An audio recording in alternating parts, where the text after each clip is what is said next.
Dr. Elijah Carter stood in the doorway of the old medical clinic, his suitcase by his side and hope in his heart. He had spent years working in bustling urban hospitals, honing his skills and saving lives.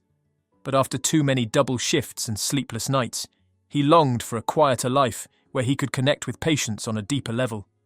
That longing had brought him to Meadowville, a picturesque but insular town nestled in the rolling hills of the Midwest. The clinic had been closed for over a year since the previous doctor retired. Meadowville's residents had been driving miles to the nearest hospital for care, and Elijah had seen the job posting as an opportunity to make a difference. But as he walked through the empty hallways, dust motes dancing in the sunlight, he couldn't shake the feeling that this town wasn't ready to welcome him. Meadowville had a reputation for being slow to change. The people were polite but wary of outsiders, and Elijah's arrival had set off a ripple of whispered conversations. Some were curious about the new doctor, but others were less welcoming. "Don't know why we couldn't find someone local," one man muttered at the hardware store. "What does he know about us?" Elijah quickly learned that his credentials didn't matter to some. His skin colour seemed to matter more. The sideways glances, the cold shoulders, they spoke volumes. But Elijah refused to let the prejudice deter him. He set to work cleaning the clinic, ordering supplies and introducing himself around town. "Good morning, Mrs. Adler," he greeted a woman at the bakery one day. "I'm Dr. Carter. I just opened the clinic down the road." Mrs. Adler hesitated, her smile tight. "Oh, nice to meet you."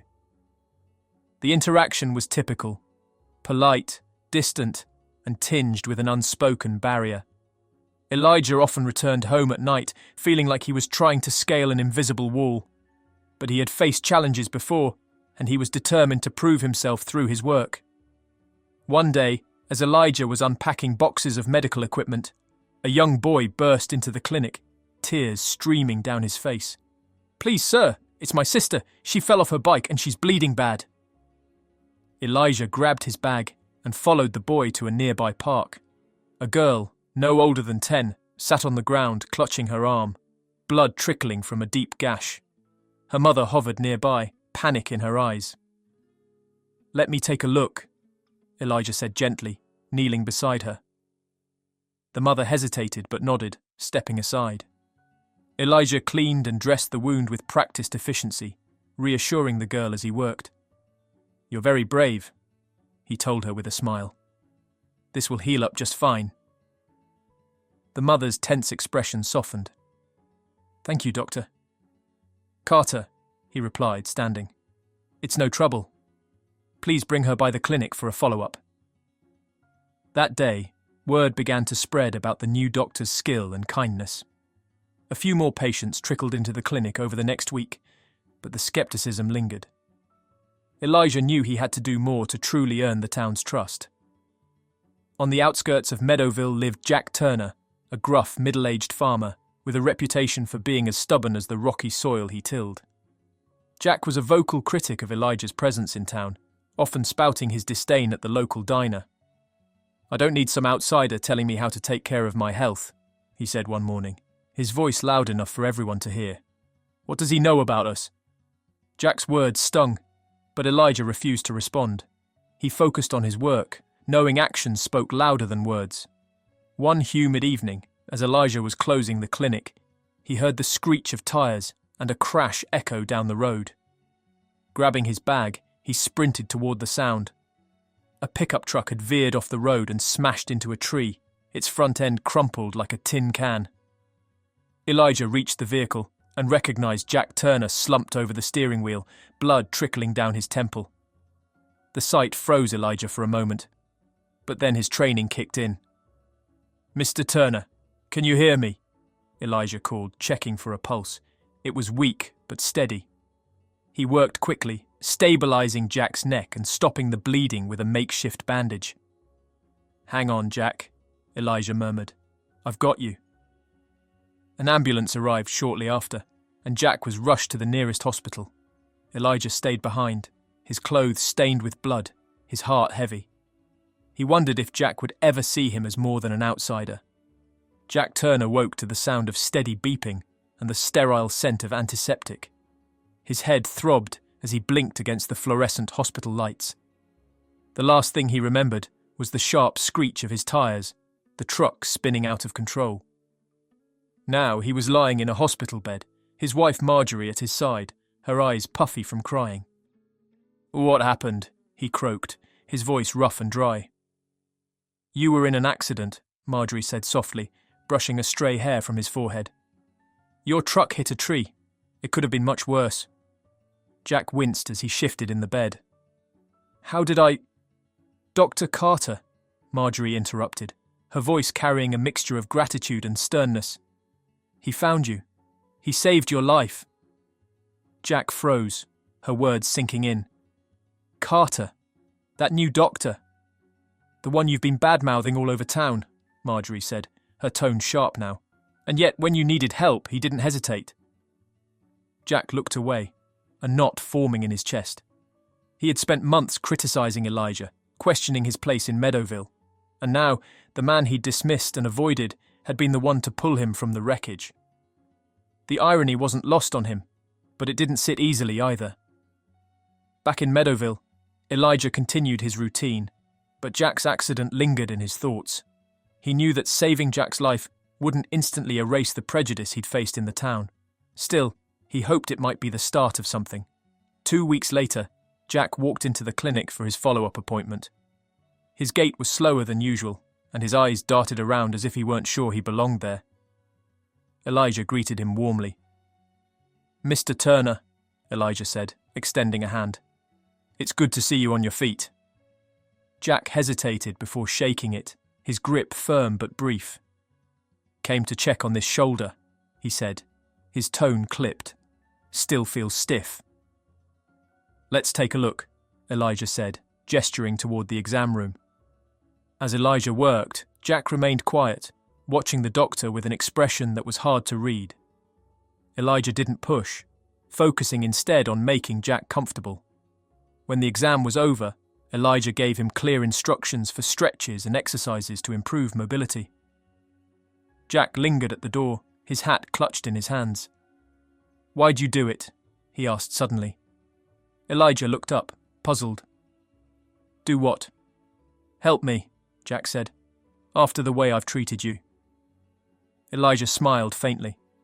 "Because it's my job," he said simply, "and because everyone deserves care, no matter what." Jack nodded slowly, his face unreadable. Then, without another word, he turned and left.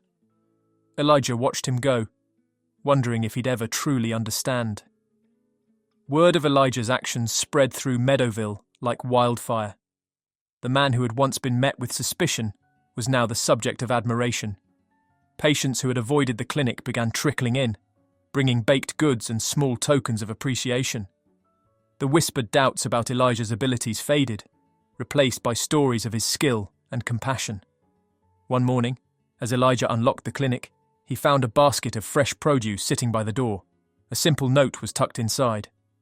"Thank you for what you do." Elijah smiled, his heart swelling with gratitude. The town's attitude was shifting, but he knew it would take more than a single act of heroism to truly break down the walls that had been built over decades. Jack, meanwhile, wrestled with his own transformation. The man who prided himself on self-reliance was now faced with the uncomfortable truth that he had needed help, and that help had come from someone he had dismissed. For weeks, he kept to himself, avoiding the diner and the familiar faces of friends who would surely ask about his recovery. But the weight of guilt and gratitude grew heavier. One afternoon, Jack gathered a basket of tomatoes and squash from his garden and drove to the clinic. When he walked in, Elijah looked up from the front desk, his eyes widening in surprise. "Mr. Turner," Elijah said, setting down his pen. "What can I do for you?" Jack cleared his throat, setting the basket on the counter. "Thought you might like some fresh vegetables," he muttered. Elijah's smile was warm. "Thank you. That's very kind." Jack hesitated, then added, "Listen, Doc. I've been wrong about you. Judged you without giving you a fair chance. And for that, I'm sorry."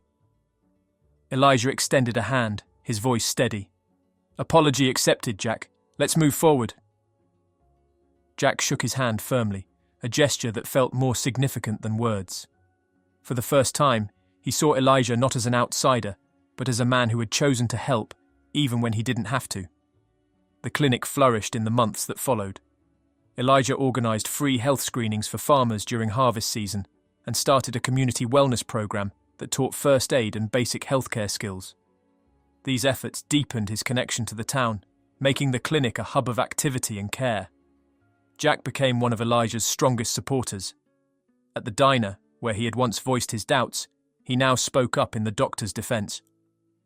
"The man saved my life," he said firmly, "and he's doing a damn good job for this town." The shift in Jack's attitude didn't go unnoticed. His friends, who had once echoed his skepticism, began to soften as well. If Jack Turner could change his mind, maybe they could too. One day, Elijah was invited to speak at a town hall meeting about the importance of accessible healthcare. The room was packed, and as Elijah stood at the podium, he felt a surge of nerves. But when he looked out at the crowd, he saw Jack sitting in the front row, his expression one of quiet encouragement. Elijah spoke about his journey to Meadowville, the challenges he'd faced, and the resilience of the community he had come to care deeply about. "Healthcare isn't just about medicine," he said. "It's about trust, compassion, and the willingness to see each other as equals." When he finished, the room erupted in applause. Jack was the first to stand, clapping loudly. Elijah's chest swelled with pride and gratitude. Years later, Elijah looked back on his time in Meadowville with a sense of fulfillment. The town had grown to embrace him not just as a doctor, but as a friend and neighbour. The clinic, once a symbol of doubt, was now a cornerstone of the community. As for Jack, he became an advocate for unity, often sharing his story of how Elijah had saved his life and changed his perspective. Their unlikely friendship became a testament to the power of forgiveness and the strength of human connection. On the clinic's 5th anniversary, the town gathered to celebrate. Jack stood beside Elijah, holding a plaque that read, "To Dr. Elijah Carter, for healing not just bodies, but hearts." Elijah accepted it with a smile, his eyes glistening. "This isn't just for me," he said. "It's for all of us, for the community we've built together." As the crowd cheered, Elijah felt a profound sense of purpose. He had come to Meadowville as a stranger, but he had found a home. And in the process, he had shown that even the deepest divides could be bridged by kindness, perseverance, and the courage to believe in change. The moving truck rumbled down the narrow, tree-lined road leading into Fairfield, a quiet town nestled in the heart of the Midwest. Marcus Hayes followed closely in his old sedan, its trunk packed with the essentials of his life: books, tools, and a few framed photographs of his family. The sight of Fairfield's modest main street, with its red brick buildings and American flags fluttering in the breeze, gave Marcus a cautious sense of hope. This town, with its sprawling fields and close-knit community, was supposed to be a fresh start. After years of living in the city, Marcus had decided to take a job at a local woodworking shop, hoping the slower pace of life would give him the clarity and peace he had been searching for. But as he parked in front of his new rental house, the glances from neighbours were anything but welcoming. Across the street, a woman watering her garden paused, her expression guarded. A man in a pickup truck slowed as he drove past, his gaze lingering a little too long. Marcus sighed, the weight of unspoken judgment settling on his shoulders. He had experienced this before: the hesitation, the sideways glances, the quiet whispers. He knew it wasn't just because he was new to town. It was because he was different. Fairfield was a town where everyone seemed to know everyone else. People valued tradition, routine, and familiarity. Marcus quickly realised that newcomers, especially someone who didn't fit the town's predominantly white demographic, were viewed with suspicion. At the local diner, conversation stopped when he walked in. At the hardware store, the clerk's smile didn't quite reach his eyes. Marcus kept his head down, focusing on his work at the woodworking shop. He was skilled with his hands, crafting intricate furniture and restoring antiques. His boss, Tom, was polite but distant, treating Marcus more as an employee than a peer. The other workers were friendly enough but rarely included Marcus in their conversations about local events or weekend plans. One evening, as Marcus worked late sanding a table, Tom approached him. "You're doing good work," Tom said, his tone neutral.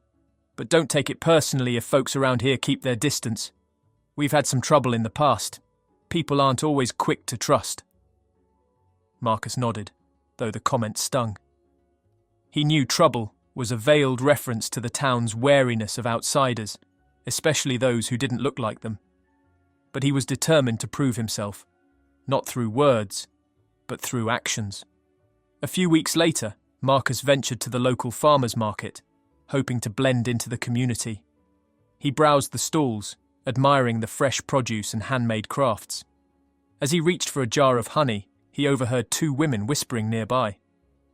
"That's the new guy," one said, her tone low but audible. "Moved here from the city." "Heard he's one of those migrants," the other replied, her voice tinged with unease. "You know how they are." Marcus pretended not to hear, though his grip tightened on the jar. He paid for it and walked away, his chest heavy with frustration. He wanted to scream, to confront them, but he knew it wouldn't change their minds. Instead, he went home, vowing to keep his focus on his work. But doubt crept in. Had he made a mistake moving here? Could he ever truly belong in a place like Fairfield? One bright Saturday morning, Marcus decided to take a walk along the river that wound through the edge of town. It was peaceful, the water sparkling under the sunlight, the trees swaying gently in the breeze. He found a quiet spot to sit and reflect, letting the sounds of nature soothe his troubled thoughts. That's when he heard it, a faint cry for help. Marcus sprang to his feet, scanning the river. About 50 yards downstream, he saw a little girl clinging to a rock, the current tugging at her small frame. Panic surged through him as he realized the danger she was in. Without hesitation, he kicked off his shoes and dove into the water. The current was stronger than it looked, pulling at his legs as he swam toward the girl. "Hold on!" he called, his voice steady despite the adrenaline coursing through him. When he reached her, he wrapped an arm around her waist, gripping the rock with his free hand. "I've got you," he said, his voice calm and reassuring. "You're going to be okay." The girl sobbed, her arms wrapped tightly around his neck. Slowly, carefully, Marcus pushed off the rock and swam toward the riverbank. His muscles burned, but he focused on each stroke, determined to get her to safety. When they reached the shore, Marcus collapsed onto the grass, gasping for breath. The girl clung to him, her tiny body trembling. A woman came running toward them, her face pale with fear. "Emily!" she cried, scooping the girl into her arms. "Oh my God, are you okay?" The girl nodded, tears streaming down her face. "He saved me, Mama. He saved me." The woman turned to Marcus, her expression a mix of gratitude and shock. "Thank you," she said, her voice breaking. "I don't know what would have happened if you hadn't been here." Marcus waved off her thanks, still catching his breath. "Just glad I was in the right place at the right time."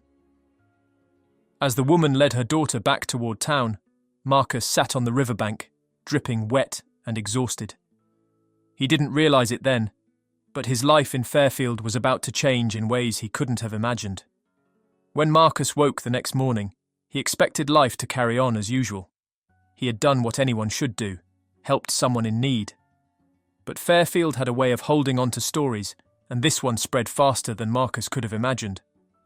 By the time he stepped out of his house, neighbours who had once ignored him now waved, their smiles tentative but genuine. Marcus wasn't sure how to feel.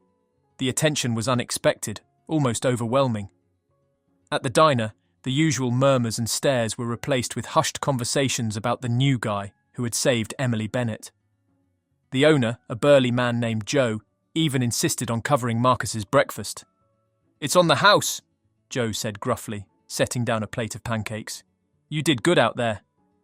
"Thank you," Marcus replied, though the sudden kindness felt surreal.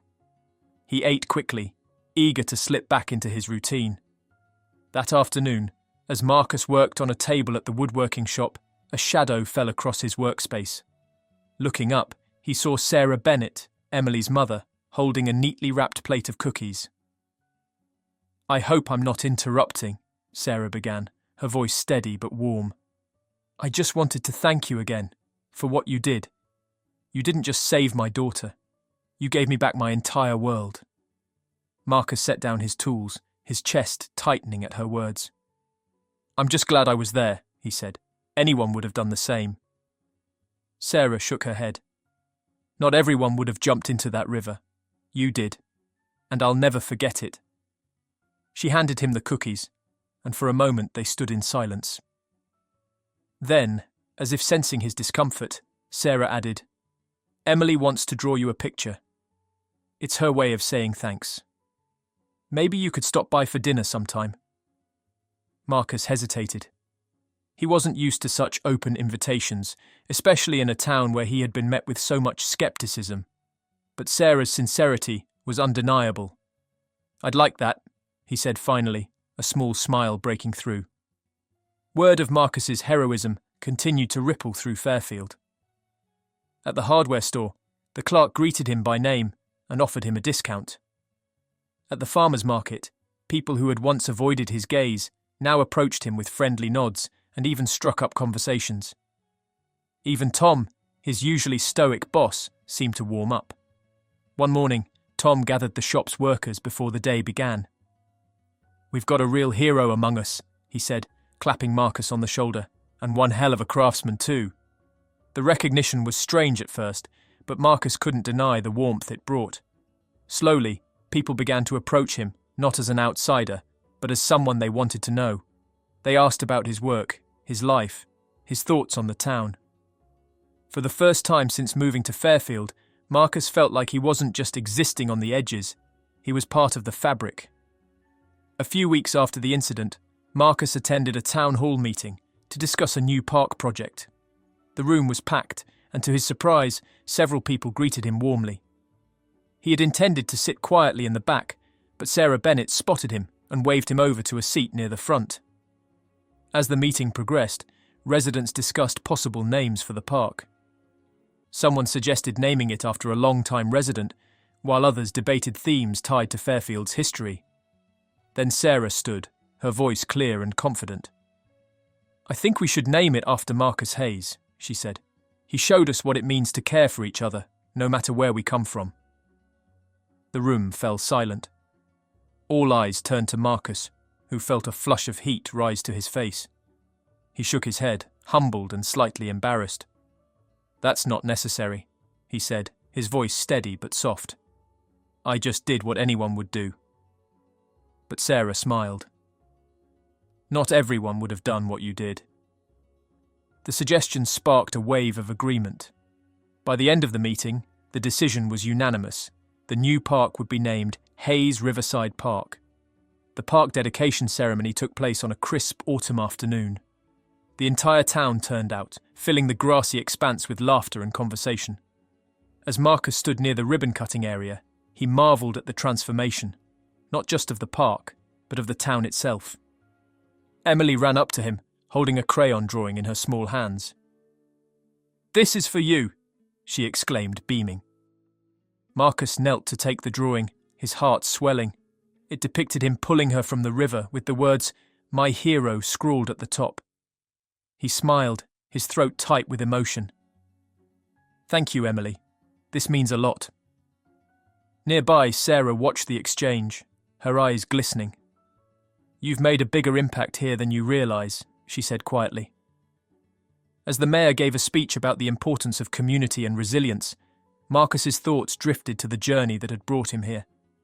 He had come to Fairfield hoping for a fresh start, unsure if he could ever truly belong. Now, he stood surrounded by people who had once been strangers, feeling the weight of their respect and gratitude.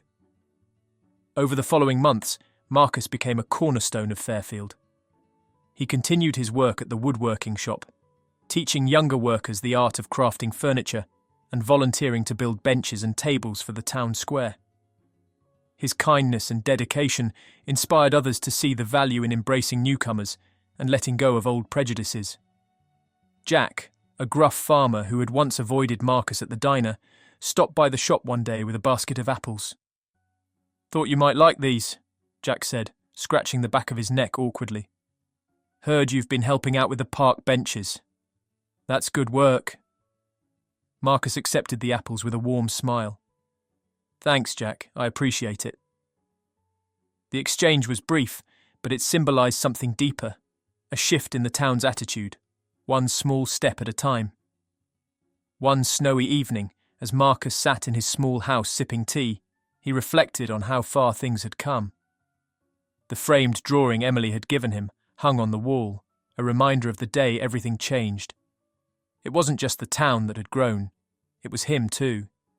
He had learned that belonging wasn't about fitting in, it was about showing up, being true to yourself, and letting your actions speak louder than words. Years later, Hayes Riverside Park became a gathering place for the entire town, a symbol of unity and resilience. Marcus often walked its trails, greeting joggers, families and old friends along the way. The park wasn't just named after him, it was a testament to the power of courage and kindness to bridge even the deepest divides. As he watched children play by the riverbank one sunny afternoon, Marcus felt a profound sense of peace. He had come to Fairfield as a stranger, but through one selfless act and a willingness to stay open, he had found something far greater than acceptance. He had found a home. Jamal tightened the strings on his worn-out guitar, fingers moving with practiced ease. The city's heart beat around him, traffic, distant sirens, snippets of conversation, but none of it felt real. Here on this street corner, everything blurred into a background hum. He took a deep breath and began to play, his fingers dancing over the frets, each note a plea for recognition, for connection. People passed by, their faces indifferent. Some glanced his way but kept moving, eyes sliding off him, as if he were part of the sidewalk. Others walked faster, clutching their bags tighter. Jamal had seen it all before. He wasn't just playing against the wind. He was playing against history, against assumptions too heavy to lift with melody alone. He closed his eyes, letting the music carry him. The song was one he'd written himself, a soulful blend of blues and jazz that told a story no one had asked to hear. Each chord was a memory. His grandmother's voice singing lullabies, the sound of rain on the tin roof of their old house in New Orleans. His music was his history, his identity. But out here, it felt invisible. Across the street, an older man leaned against a lamppost, watching. He wore a faded brown coat and a hat pulled low over his eyes, a relic from another era. His name was Raymond, though few people remembered it. Once he'd been someone, a producer back when vinyl was king. He'd worked with legends, shaping the sounds of a generation. Now he was just another face in the crowd, another story forgotten by time. Raymond watched Jamal play, his eyes narrowing. There was something there, something raw and real. It wasn't just the music, it was the way the boy played it, with a desperation that clawed at the air. Raymond had seen that kind of hunger before, in smoky clubs and recording studios. It was the kind of fire that could burn the world down, if given a chance. He crossed the street, moving closer. The song ended, the last note hanging in the air like a question. Jamal opened his eyes, meeting Raymond's gaze. There was a moment of silence between them, filled with everything that hadn't been said. "You've got talent," Raymond said finally, his voice rough with age. Jamal shrugged, wiping the sweat from his brow. "Thanks. Got any spare change?" Raymond didn't smile. "I'm not here for that. I want to hear more." Jamal's eyes narrowed. "Why? So you can tell me how much potential I've got." "Heard it before." Raymond reached into his coat pocket, pulling out a business card. It was old, the edges frayed, but the name on it still carried weight. Raymond Carter, music producer. Jamal stared at the card, then back at Raymond. "You serious?" "Serious enough to listen." Raymond's eyes softened. "I know what it's like. To play your heart out and feel like no one's listening. But I'm listening." Jamal hesitated. Trust was a currency he couldn't afford to spend lightly. But something about the old man's eyes, something in the way he stood, like he'd seen too much to lie, made him pocket the card. That night, Jamal sat in his tiny apartment, the card on the table in front of him. He picked it up, turning it over in his hands. Part of him wanted to throw it away. He'd been down this road before, promises that led nowhere, dreams that turned to dust. But another part of him, the part that still believed in music's power, couldn't let go. The next morning, he called the number. Raymond answered on the first ring. "Meet me at the old studio on 5th, noon." Jamal almost hung up. The old studio on 5th was legendary, a place where careers had been made. But it had closed years ago, a victim of changing times. Why meet there? Curiosity won out. At noon, Jamal found himself standing in front of the building. The windows were boarded up, the paint peeling. But when he pushed the door open, the inside was different. Dusty, yes, but the bones of the place were still there, the soundproof walls, the ancient mixing board. Raymond was waiting, a guitar case at his feet. "Play something," he said. Jamal frowned. "What, here?" "Here." Raymond's voice was firm. "Show me who you are." Jamal picked up the guitar, fingers hovering over the strings. He closed his eyes and played. This time, the music wasn't a plea, it was a challenge. Each note rang out, filling the empty studio with a sound that refused to be ignored. When he finished, Raymond was silent for a long moment. Then he nodded. "You're ready." "For what?" "To be heard." Jamal stared at Raymond, disbelief etched on his face. "Heard by who?" "This place is empty. No one's listening." Raymond's eyes twinkled with something Jamal couldn't quite place. "Hope, maybe." "Not yet. But they will. First, we need to capture it." He walked over to an old mixing board, running his hand over the knobs. Dust lifted into the air, swirling in the beams of sunlight, filtering through cracks in the boarded windows. "This studio may look forgotten, but the soul of it is still alive. Just like you." Jamal hesitated. "What's the point? No one cares." Raymond turned, his gaze intense. "They will. Trust me, kid.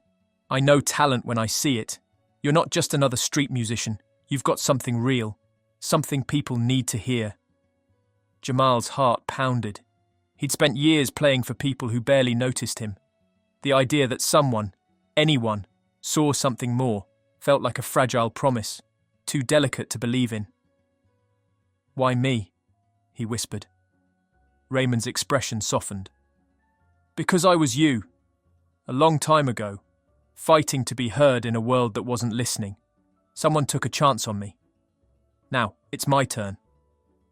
The weight of those words settled over Jamal, heavy and undeniable. He nodded. "What do we do?" Raymond's smile was small but genuine. "We record." The next few weeks were a blur of music and hard work. Raymond brought the studio back to life, piece by piece. Jamal spent hours playing, his fingers blistered but unstoppable. Every song was a piece of his soul laid bare, a testament to the struggles, dreams, and quiet moments that had shaped him. Raymond listened, guided, and pushed Jamal to his limits. "Don't hold back," he'd say. "The world doesn't need another polished sound, it needs truth." And Jamal delivered. His music was raw, powerful. Each note carried the weight of his experiences, the echoes of a life spent fighting to be seen. One evening, as they listened to a playback, Jamal leaned back in his chair. "Think anyone will care?" he asked, his voice quiet. Raymond's gaze was distant. "Music's funny like that. It finds the people who need it. Just give it time." But time was something Jamal wasn't sure he had. Bills piled up, the city's indifference pressed in. Doubt crept in like a shadow, whispering that this was just another dead end. One night, after a particularly grueling session, Jamal snapped, "Why are we doing this? No one's listening. I'm just wasting my time." Raymond didn't respond right away. He sat back, eyes fixed on the ceiling. "You know, I once worked with a singer. Talented, but no one knew his name. We recorded an album, took it to every label in town. They all said no, he was ready to give up." Jamal frowned. "What happened?" Raymond's eyes met his. He kept going, played anywhere he could. Clubs, bars, street corners. One night someone important heard him, changed everything. Who was he? Raymond's smile was wistful. You wouldn't believe me if I told you. The point is, it only takes one person. You never know who's listening. A week later, Jamal sat on the same street corner where it all began. His guitar felt heavier than usual, the weight of hope and doubt pressing down. He started to play, the familiar notes filling the air. People passed by, the same indifference in their eyes. But this time, Jamal didn't care. He played for himself, for Raymond, for every note that had ever gone unheard. Halfway through his set, a man in a sharp suit stopped. He listened, head tilted, eyes narrowing. When Jamal finished, the man approached. That song, where did you learn it? Jamal frowned. I wrote it. The man's eyes widened. You have a recording? Jamal nodded slowly. Yeah. Bring it to this address tomorrow. The man handed him a card and walked away, disappearing into the crowd. Jamal stared at the card, heart racing. Another promise, another empty chance. But something felt different. The next morning, he and Raymond stood outside a sleek office building. Raymond's eyes shone with pride. No matter what happens, you did it. You made them listen. Inside, they played the recording. The room fell silent, every note hanging in the air like a declaration. When the song ended, the man leaned back, a slow smile spreading across his face. This is something special. Months later, Jamal stood on a stage, the lights blinding. The crowd roared, thousands of voices cheering his name. His hands shook as he gripped the guitar, but the music steadied him. He played, each note a bridge between the street corner and this moment. Backstage, Raymond watched, tears in his eyes. He'd always believed, even when Jamal hadn't. Now, the world believed too. As the final note rang out, Jamal looked out at the crowd. They weren't indifferent anymore. They were listening, and for the first time, he felt seen. Jalen had always known how people saw him. Growing up as a young black man in a suburban neighborhood meant constantly navigating suspicion, sidelong glances, and the ever-present hum of mistrust. That night was no different. He had just finished a late study session at the local library, his backpack slung casually over one shoulder, when he saw the flashing blue lights in his rearview mirror. Great, he muttered, pulling over to the curb. The officer approached with a deliberate stride, his flashlight cutting through the dark like a blade. Jalen lowered his window, already reaching for his license and registration. He knew the routine. Keep your hands visible. Be polite. Don't give them a reason to escalate.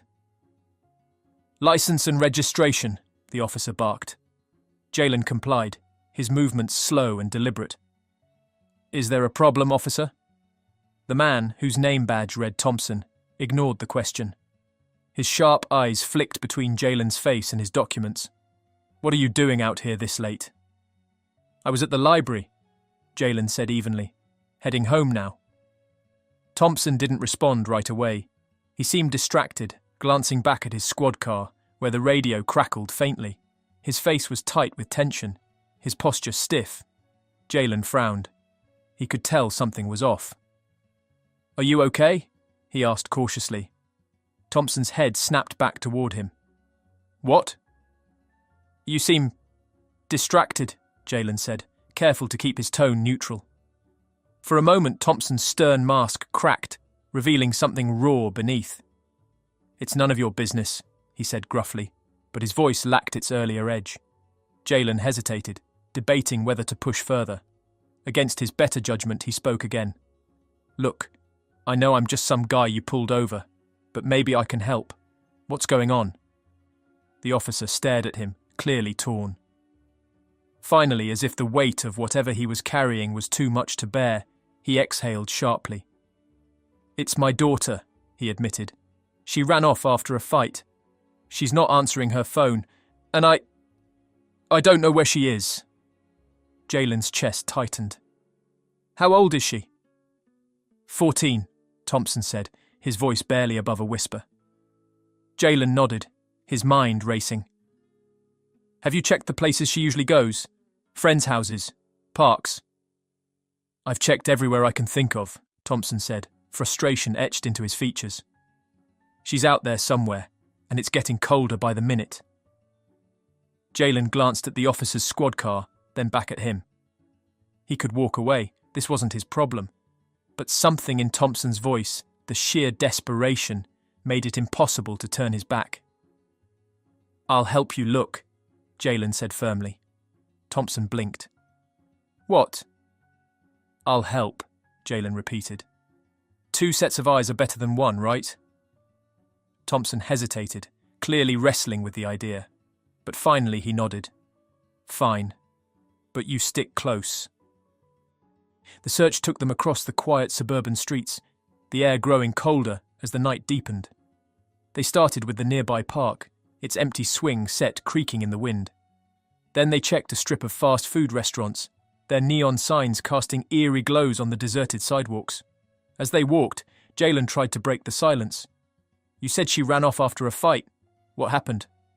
Thompson sighed, his flashlight sweeping over a row of empty benches.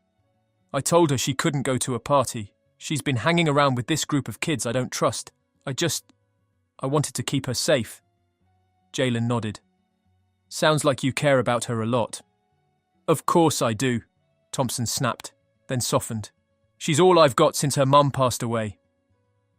Jalen's heart ached at the raw pain in the man's voice. I'm sorry, he said quietly. They searched for hours, their shared goal creating an unlikely bond. At one point, they stopped at a deserted bus stop, its flickering fluorescent light casting strange shadows.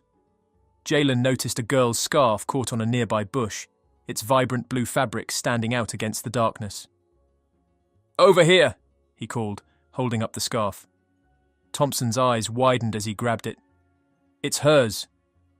Jalen's pulse quickened. She can't be far. They followed a narrow path behind the bus stop, the air growing colder and the trees denser. Finally, they spotted her, a small figure huddled beneath a cluster of bushes, her arms wrapped around her knees. Emma! Thompson called, his voice breaking. The girl looked up, her tear-streaked face pale and frightened. Dad! Thompson rushed forward, dropping to his knees and pulling her into his arms. Oh, thank God, he whispered, his voice choked with emotion. Jalen hung back, watching the reunion with a mixture of relief and warmth. He didn't want to intrude on the moment, but he couldn't stop the small smile that tugged at his lips. After a few minutes, Thompson turned to him, his face a mixture of gratitude and something deeper. Shame. I don't know how to thank you, he said. You didn't have to do this. Jalen shrugged. She's just a kid. Kids shouldn't have to be out here alone. Thompson hesitated, then added, Look, I owe you an apology. When I pulled you over, I assumed things about you, things that weren't fair. Jalen met his gaze evenly. You're not the first, won't be the last. That doesn't make it right, Thompson said, his voice firm. Tonight, you showed me something I didn't want to see, that I was wrong. About you, about a lot of things. Jalen didn't respond right away. Finally, he said, Maybe next time you'll think twice. I will, Thompson promised. You have my word. As Thompson drove away with Emma safely beside him, Jalen stood alone under the flickering light of the bus stop. The night was quiet now, the chaos and tension of the search fading into stillness. Jalen exhaled slowly, his breath visible in the cold air. He hadn't planned to be anyone's hero, but tonight he had made a difference. And as he started walking home, the weight of the evening settling over him, he allowed himself to hope, just for a moment, that the world could change. One small act of kindness at a time. Darius Carter wiped his brow with the back of his hand, the late afternoon sun beating down on the asphalt outside the car wash. It was another day of scrubbing, waxing, and buffing. Though the work wasn't glamorous, Darius took pride in doing it right. His customers deserved their cars spotless, no matter how menial the job seemed. That satisfaction kept him going, even when his manager, Mr. Beasley, found new ways to make the days harder. For Darius, the job wasn't just about earning a paycheck, it was a lifeline. After his mum's surgery a year ago, the family's medical bills had piled up, threatening to crush them. His little sister, Kayla, only 15, was relying on him to keep things together. She had dreams of college and becoming a graphic designer, and Darius had vowed to give her that chance. "Carter!" Beasley's sharp voice cut through the air. Darius sighed, setting down the rag he had been using to polish a car hood. Beasley's broad frame loomed in the office doorway, arms crossed and an annoyed scowl plastered across his face. "Yes, sir?" "Step into the office," Beasley said curtly. Darius frowned but complied. He wiped his hands on his uniform pants and followed Beasley into the small, cramped office filled with faded motivational posters and old invoices. Beasley sat behind his cluttered desk, tapping a pen against a clipboard. "You're done here," Beasley said, looking up with a smirk. "Pack up your things." The words hit Darius like a slap. "What? Why?"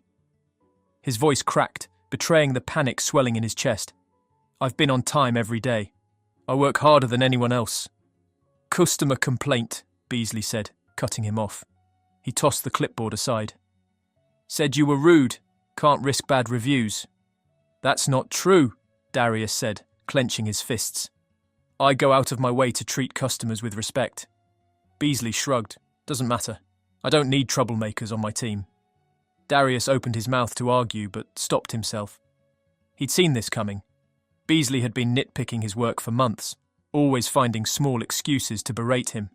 Now, he had an excuse to fire him outright.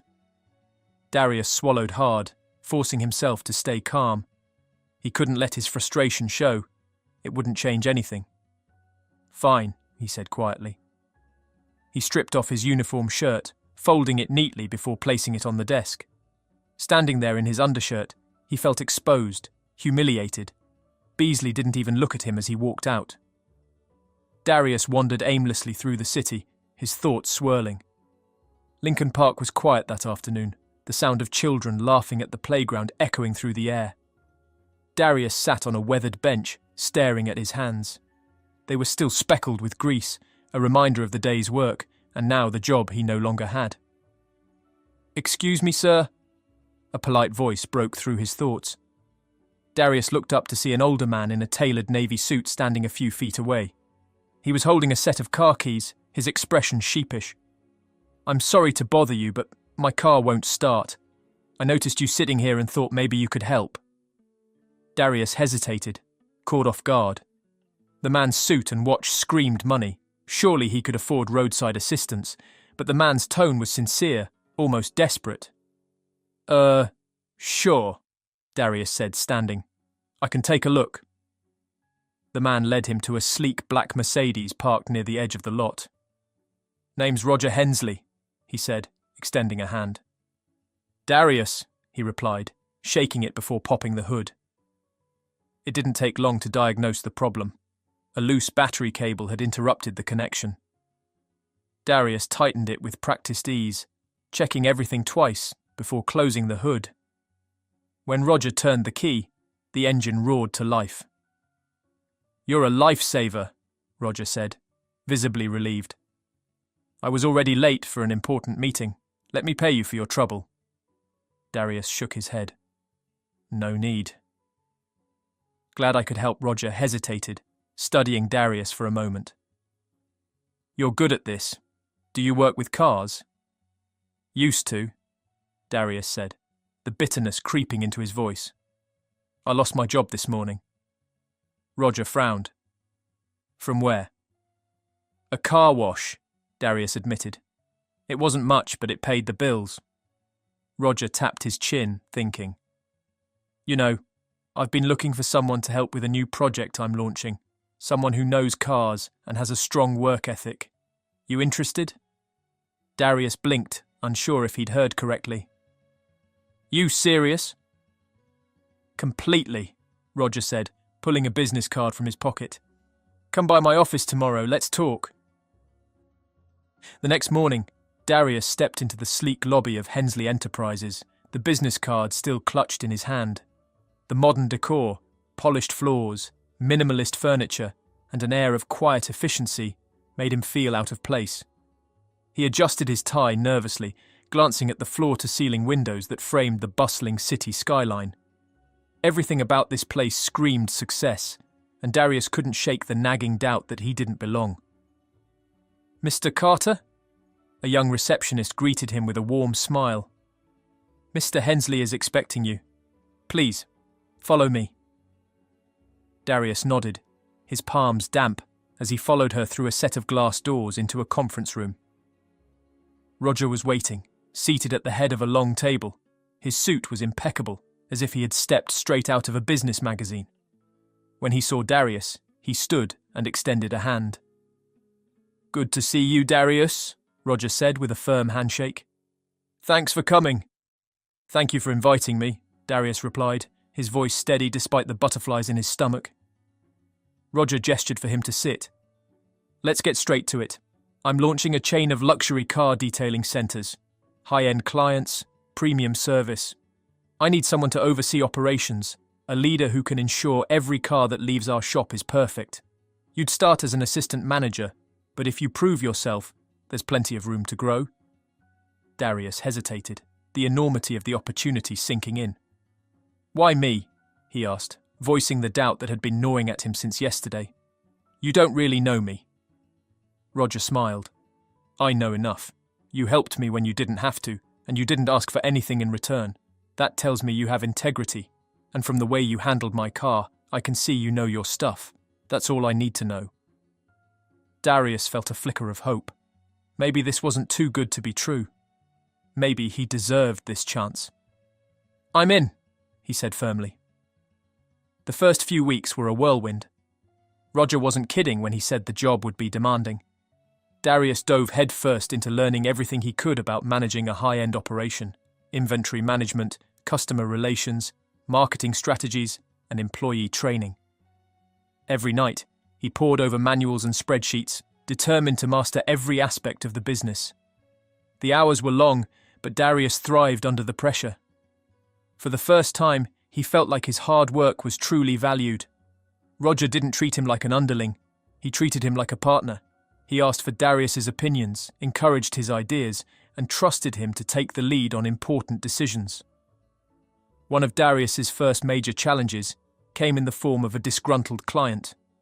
The man, a real estate developer with a temper as flashy as his sports car, stormed into the shop one afternoon, demanding to know why his vehicle wasn't ready.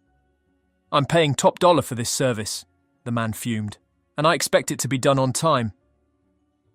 Darius stepped in, his tone calm but firm. "I understand your frustration, sir.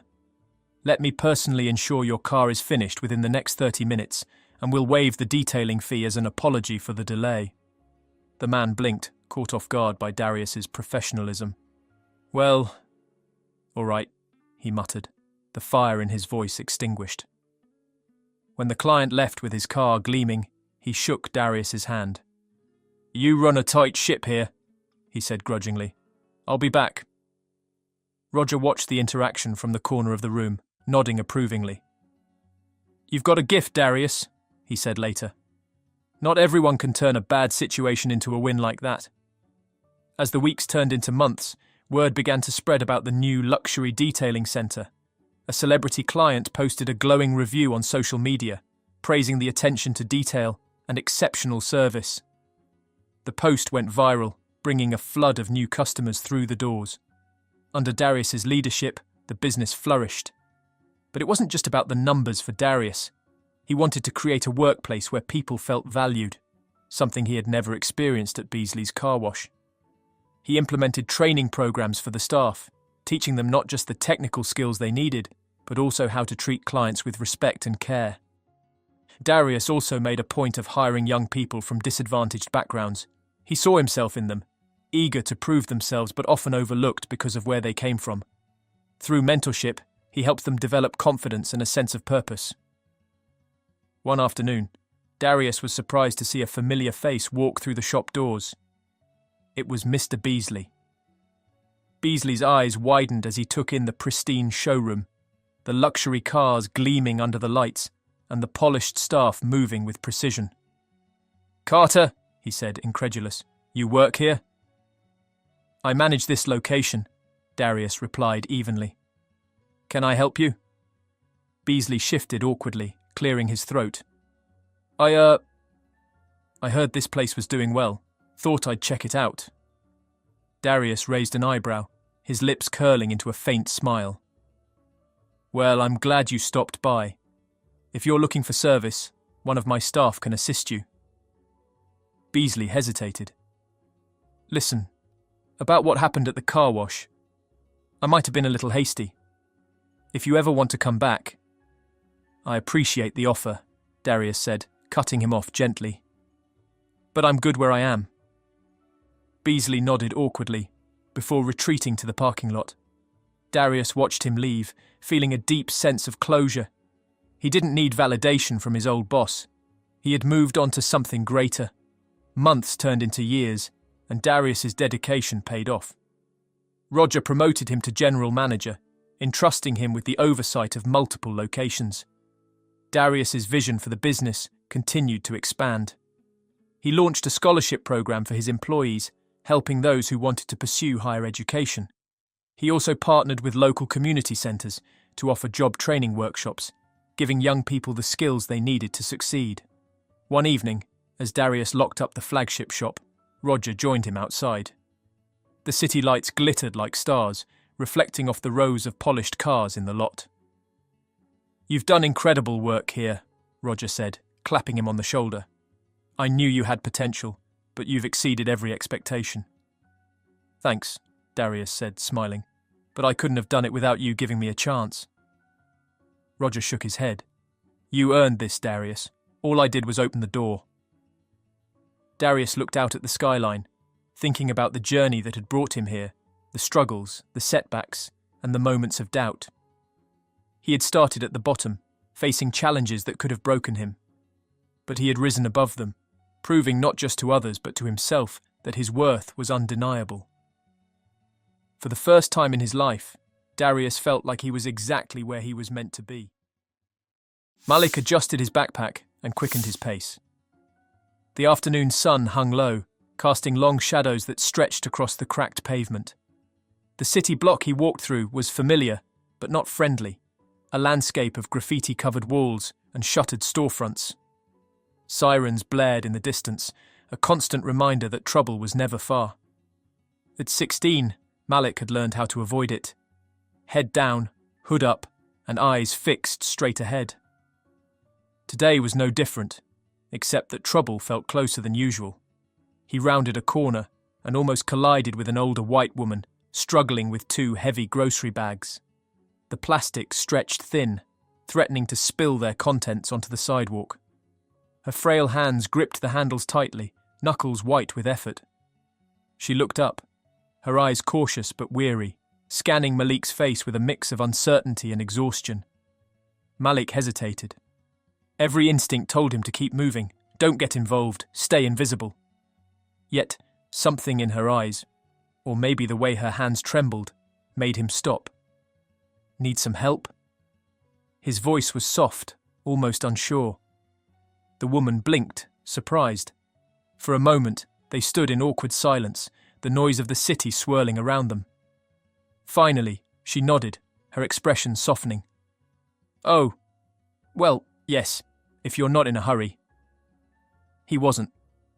Not really. With a nod, he reached for the bags. The weight surprised him. They were heavier than they looked.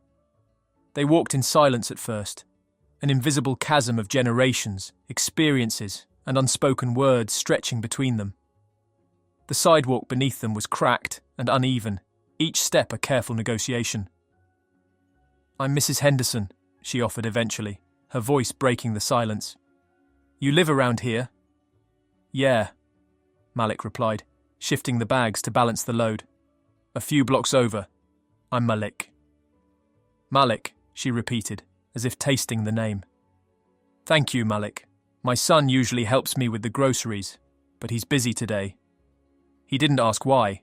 It wasn't his business. They continued walking, the silence more comfortable now. Malik noticed the small details, the way Mrs. Henderson's shoes were scuffed, the careful way she navigated the uneven pavement. Each step seemed deliberate, as if she were measuring the distance not just in feet, but in years. They reached her apartment building, a faded brick structure with peeling paint and rusted fire escapes. The windows were small, some covered with old curtains. She fumbled with the keys at the entrance, her hands trembling slightly. Malik noticed but said nothing. He knew pride when he saw it. "Thank you again," she said as the door swung open. Inside, the air was cooler, carrying the faint scent of old books and something floral. The hallway was narrow, lined with framed photographs that hinted at a life Malik couldn't quite imagine. She led him to her apartment on the second floor. The place was small but tidy, filled with knickknacks and mementos that spoke of a long life well lived. There was a quilt on the sofa, a stack of magazines on the coffee table, and a clock that ticked too loudly in the quiet room. "Just set them on the counter, dear," she said, pointing to the small kitchen. Malik did as she asked, carefully placing the bags down. "Can I offer you some water?" she asked, catching her breath. "No, thanks. I should get going." Before she could respond, a knock at the door startled them both. It was sharp and authoritative, the kind of knock that made Malik's stomach clench. He knew that knock. Police. Mrs. Henderson opened the door to reveal a tall man in uniform. His presence filled the small entryway. His badge caught the light, a cold reminder of the authority it carried. Malik's eyes flicked to the name tag, D. Henderson. "Mum, are you okay?"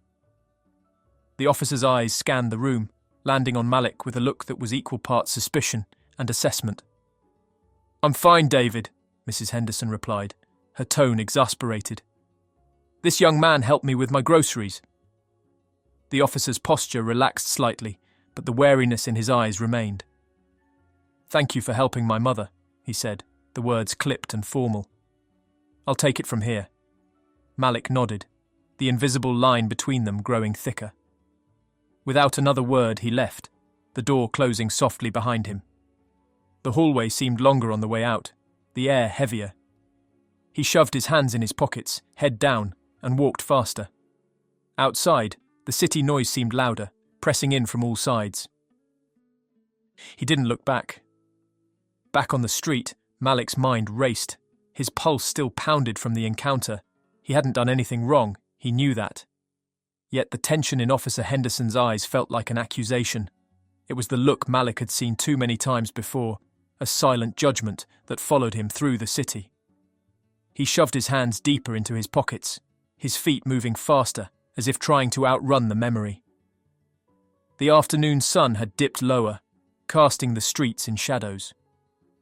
The neighborhood around him was a patchwork of contradictions. Old brick buildings standing beside new developments, murals of community pride next to boarded-up shops. Malik walked through it all, his thoughts replaying the moment over and over. Why did it bother him so much? He had helped someone, done the right thing. But that look, it felt like a reminder that for some people, his actions would always be questioned. He kicked a stray bottle cap, watching it skitter across the pavement. Inside the apartment, David Henderson watched the door close behind Malik. His jaw tightened. The boy's silence, the way he'd walked out without a word, it gnawed at him. He turned back to his mother, who was watching him with a look he hadn't seen in years. Disappointment. "You judged him," she said softly. David looked away, his hands resting on his utility belt. "I have to be careful, Mum. You know that. It's my job." Careful? Or biased? Her voice was calm, but the words cut deep. She crossed the room, sitting down slowly in the armchair by the window. The light caught the edges of her face, highlighting the lines etched by years of living and of worrying. David sighed, running a hand through his hair. "You don't understand. I've seen things out there. I can't afford to be naive. And I've lived long enough to know that kindness deserves better than suspicion." She shook her head, her gaze distant. That boy, he reminded me of someone. David frowned. Who? Your father. The room fell silent. David's father had died when he was a teenager, a casualty of the very streets David now patrolled. It was part of why he'd become a cop, to make sure fewer families had to face that kind of loss. But hearing his mother compare a stranger to the man he'd idolized, it made something inside him twist. He was always helping people, she continued, even when it wasn't safe, even when others doubted him. David didn't respond. He couldn't. The image of Malik, standing there with those heavy grocery bags, stayed with him. The next day, Malik sat at the back of a community meeting. He hadn't planned to go, but his neighbour, Mr. Jackson, had insisted. Your voice matters, he'd said, his eyes serious. So here he was, surrounded by people he didn't know, in a room that felt too small and too loud. The meeting was about neighbourhood safety. The usual complaints filled the air. Too much crime, not enough trust in the police. Malik listened, his arms crossed, feeling invisible. Then, a familiar voice cut through the noise. We need to bridge the gap, Chief Henderson said, standing at the front. His eyes scanned the room, landing briefly on Malik. We can't fix everything overnight, but we can start by listening. Malik scoffed under his breath. Listening. He doubted it. People like him had been talking for years, and nothing had changed. After the meeting, Malik made his way to the exit, his head down. He didn't expect to hear his name. Malik. He turned, finding himself face to face with Chief Henderson. The man's posture was different now, less rigid, more uncertain. Chief, Malik replied, his voice guarded. Henderson hesitated. Thank you, for helping my mom. Malik shrugged. Anyone would have. But they didn't, Henderson said quietly. His eyes searched Malik's face, as if trying to see something beyond the surface. We're starting a youth advisory council. Voices like yours could help bridge gaps. You interested? Malik studied him, searching for the catch. Why me? Because you see things I don't, and I need to learn. The first meeting of the advisory council was awkward. 5 teenagers and 2 officers sitting in a circle of mismatched chairs. Malik didn't say much at first, neither did the others. But slowly, the stories started to come out.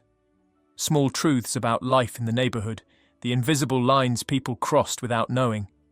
David listened, really listened. He didn't have answers for everything, but he asked questions. And sometimes, that was enough. Months later, the neighbourhood began to change. Not in big ways. There were no headlines, no grand gestures, but small steps, conversations that hadn't happened before. Trust rebuilt one fragile thread at a time. Malik walked past Mrs. Henderson's apartment one day and saw her on the balcony. She waved. He waved back, a smile tugging at the corners of his mouth. For the first time in a long time, he felt seen. Across town, Chief Henderson sat in his office, his mother's words still echoing in his mind. Kindness deserves better than suspicion. He looked at the list of names for the next advisory meeting, Malik's at the top. Sometimes, change began with a simple act. And sometimes, the hardest walls to break down were the ones we built within ourselves.